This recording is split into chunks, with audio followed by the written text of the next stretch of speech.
অনেক কালো মেঘও ছিল, তবে সবকিছুই কেটে সব শঙ্কা সরিয়ে অবশেষে বসেছে এসএসসির যে বার্ষিক সভা ঢাকায়, যেটা হওয়ার কথা ছিল, যেটা নিয়ে আসলে ইন্ডিয়ার মূলত আপত্তি ছিল।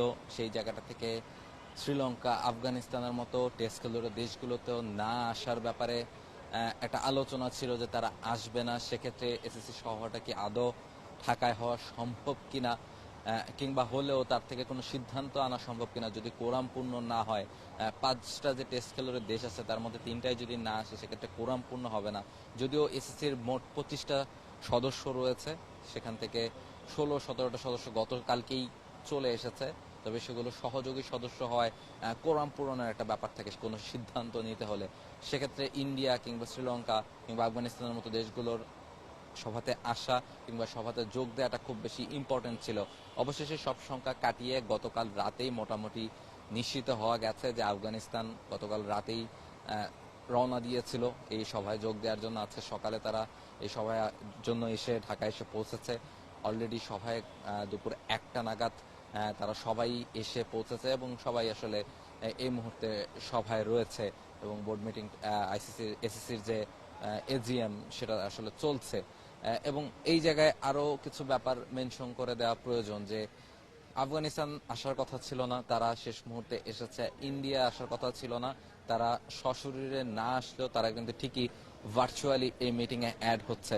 এছাড়া শ্রীলঙ্কা তারাও ভার্চুয়ালি অ্যাড হচ্ছে এবং বাকি যেই সহযোগী সদস্য যারা রয়েছেন তারা প্রত্যেকেই কিন্তু এই সভায় যারা সশরীরে আসতে পারেনি তারা ভার্চুয়ালি অ্যাড হচ্ছেন। অর্থাৎ 25 সদস্যের যে এসসি তাদের সবাই এই ঢাকার যে সভা হচ্ছে, যে এজিএম হচ্ছে, সেটাতে সবাই অংশগ্রহণ করছে অফিসিয়ালি, সেটা সশরীরে হোক কিংবা ভার্চুয়ালি হোক, প্রত্যেকেই অংশগ্রহণটা করছে। ফলে যে কোনো সিদ্ধান্তই এই সভা আসলে নেয়ার জন্য কোরাম পূর্ণ করে এবং নিতে সক্ষম। ফলে এই জায়গাটা থেকে আমিনুল ইসলাম বুলবুল বাংলাদেশের বোর্ড প্রেসিডেন্ট, তাকে একটা বড় কৃতিত্ব দিতে হয়, কারণ তিনি শেষ মুহূর্ত পর্যন্ত চেষ্টা করেছেন যেন সভাটা সবার জন্য স্মুথ হয়, সবাই যেন আসতে রাজি হয় শেষ পর্যন্ত, সবাইকে নিয়ে যেন সভাটা করা যায় সেটার জন্য তিনি অনেক চেষ্টা করেছেন। ইন্ডিয়াকে রাজি করানোর ব্যাপারটা অনেক বড় প্রসেসের মধ্যে দিয়ে তাকে যেতে হয়েছে। তিনি গতকালকেও যেটা বলেছেন যে বাংলাদেশ যেটা করেছে সেটা আসলে গর্ব করার মতো ব্যাপার, যে সবাইকে রাজি করানো গেছে এবং সবাই শেষ পর্যন্ত এই সভায় এসেছেন কিংবা আসতে রাজি হয়েছেন কিংবা যোগ দিতে রাজি হয়েছেন এবং প্রত্যেকে এই সভায় অংশগ্রহণ করেছেন এবং সাকসেসফুলি সভাটা অনুষ্ঠিত হচ্ছে। যেটা নিয়ে আসলে আদতে অনেক শঙ্কা ছিল, সেই শঙ্কা তারা কাটিয়ে উঠতে পেরেছেন। সেক্ষেত্রে বিসিবি প্রেসিডেন্ট এবং বিসিবি সিইও কিংবা বিসিবির সাথে যারা ইনভলভ ছিলেন তারা প্রত্যেকে একটা বড় ধন্যবাদ বা বড় কৃতিত্ব পেতে পারেন। সেটা হচ্ছে। আর আরেকটা ব্যাপার, যেটা এশিয়া কাপ নিয়ে এবারের অনেক আলোচনা ছিল, অনেক দোলাচল ছিল, সে এশিয়া কাপটা কি আদৌ হচ্ছে কিনা সেটা নিয়েও অনেক সংশয় ছিল। তবে এই সভা হওয়াতে মোটামুটি নিশ্চিত করে বলা যায় যে এবারের এশিয়া কাপটাও সম্ভাবনাটা আরো বেশি জোর হলো। এশিয়া কাপটা হচ্ছে সেটা মোটামুটি নিশ্চিত, হয়তো বা এই সভাতেই সেটা চূড়ান্ত হয়ে যেতে পারে যে এশিয়া কাপটা হচ্ছে। এবং পাকিস্তানের যে বোর্ড প্রেসিডেন্ট মহসিন নাকভি এবং এসসির যে চেয়ারম্যান মহসিন নাকভি, তিনিও কিন্তু গতকালকেই চলে এসেছিলেন এই সভার জন্য। ফলে তিনিও যেহেতু আছেন, ফলে গুরুত্বপূর্ণ কিছু সিদ্ধান্ত আসতে পারে এবং এর মধ্যে এশিয়া কাপ একটা বড় বিষয়। এশিয়া কাপটা শেষ পর্যন্ত কোন দেশে হবে কিংবা আদৌ হবে কিনা, কোন মডেলে হবে, সেটা নিয়ে একটা আলোচনা সমালোচনা বা সংশয় ছিল।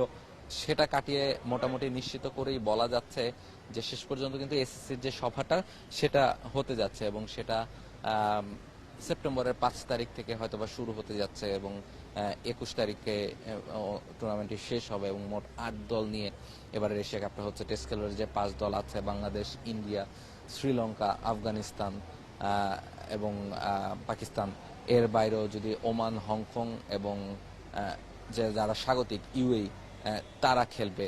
এবং এশিয়া কাপের ম্যাচগুলো ইউএইতে অনুষ্ঠিত হবে, দুবাই এবং আবুধাবি এই দুই শহরে ম্যাচগুলো অনুষ্ঠিত হবে বলে মোটামুটি এখন পর্যন্ত শোনা যাচ্ছে।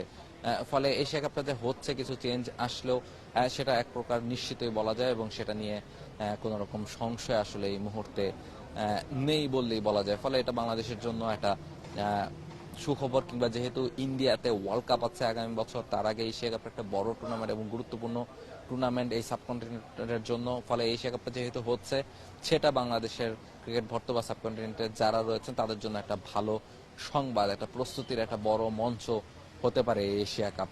যেহেতু আগস্টে ইন্ডিয়া বাংলাদেশে আসার কথা ছিল, সেই সফরটা যেহেতু বাতিল করা হয়েছে, ফলে সেপ্টেম্বরেও যদি এশিয়া কাপ না হতো তাহলে লম্বা একটা সময় বাংলাদেশের ম্যাচ খেলা সুযোগ হতো না। সেই জায়গাটা থেকে বাংলাদেশের জন্য একটা পজিটিভ সাইন যে বাংলাদেশের ক্রিকেটাররা ম্যাচ খেলার সুযোগটা পাচ্ছেন এশিয়া কাপে গিয়ে। ফলে এশিয়া কাপে তারা অংশগ্রহণ করতে পারবেন এবং এশিয়া কাপটা অনুষ্ঠিত হচ্ছে শেষ অবধি।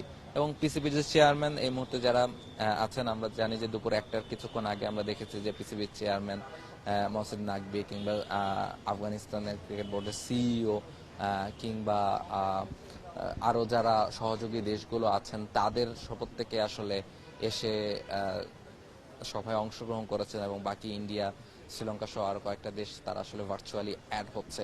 এবং যতটুকু আমরা জানতে পেরেছি যে এই সভা শেষে হয়তোবা পাকিস্তানের চেয়ারম্যান মহসিন নাকবি তিনি জানেন যে বাংলাদেশ পাকিস্তানের ম্যাচ আছে সন্ধ্যা 6টা থেকে, সিরিজের শেষ ম্যাচটা বাংলাদেশ অলরেডি সিরিজ জিতেছে এবং শেষ ম্যাচটা আজকে অনুষ্ঠিত হবে। এই ম্যাচ জিতলে বাংলাদেশ পাকিস্তানকে হোয়াইট ওয়াশ করতে পারবে এবং এই ম্যাচটা কিন্তু পিসিবি চেয়ারম্যান মাঠে গিয়ে দেখার কথা রয়েছে এবং হয়তোবা এই মিটিংটা শেষ করে তাকে মিরপুর শেরেবাংলা জাতীয় ক্রিকেট স্টেডিয়ামে নিয়ে যাওয়া হবে, সেখানে বসে তিনি হয়তোবা এই ম্যাচটা দেখবেন এবং এই মিটিং নিয়ে হয়তোবা সেই সময় তিনি তার বক্তব্য জানাতে পারেন। সেগুলো নিশ্চয়ই আমরা আপনাদেরকে দেখানোর বা জানানোর চেষ্টা করব। তবে শেষ অবধি যেটা বলা যায় যে এই এসএসসির মিটিং নিয়ে আসলে গত প্রায় মাসখানেক ধরেই অনেক দোলাচল ছিল, অনেক শঙ্কা ছিল, অনেক হিসেব নিকেশ ছিল। তবে সেই হিসেব নিকেশের সব অঙ্ক মিলিয়ে আলটিমেটলি বিসিবি কিংবা আমিনুল ইসলাম বুলবুল একটা বড় কৃতিত্ব অর্জন করতে পেরেছেন। শেষ পর্যন্ত সফলভাবে প্রত্যেকটা দেশকে কানেক্ট করে, সেটা সশরীরে হোক কিংবা ভার্চুয়ালি হোক, কানেক্ট করে সেই জায়গাটা থেকে তারা প্রত্যেককে নিয়ে আসতে পেরেছেন এবং সবাইকে নিয়েই এসএসসির বার্ষিক যে সভাটা সেটা তারা আয়োজন করতে পারছেন। ফলে এটা বাংলাদেশের জন্য একটা বড় গর্বের জায়গা, যেটা গতকাল রাতে আমিনুল ইসলাম বুলবুল তিনি নিজেও বলেছেন এবং ফলে তাকে একটা বড় কৃতিত্ব অবশ্যই দিতে হচ্ছে এবং যার কারণে এশিয়া কাপ নিয়ে যে শঙ্কা ছিল সেটাও অনেকটা কেটে গেছে। এশিয়া কাপ মাঠে গড়ানোর ব্যাপারেও এই মুহূর্তে প্রায় নিশ্চিতই হই বলা যায়। ফলে এসএসসির মিটিং এখন হচ্ছে। এই ছিল আমার কাছে এসএসসির মিটিং থেকে সবশেষ আপডেট। এসএসসির মিটিং এখনো চলছে, মিটিং শেষ হলে হয়তোবা আরো কিছু আপডেট আমরা আপনাদেরকে জানাতে পারবো এবং সেই সময় নিশ্চয়ই আমরা আবার আপনাদের সাথে সংযুক্ত হয়ে যাব এবং সবশেষ যে আপডেটগুলো থাকবে সেগুলো আপনাদেরকে জানানোর চেষ্টা করব। এসএসসির সভা থেকে, বার্ষিক সভা থেকে আমি রাহুল রাজ ছিলাম আপনাদের সঙ্গে। সবাই টি স্পোর্টসের সঙ্গেই থাকবেন।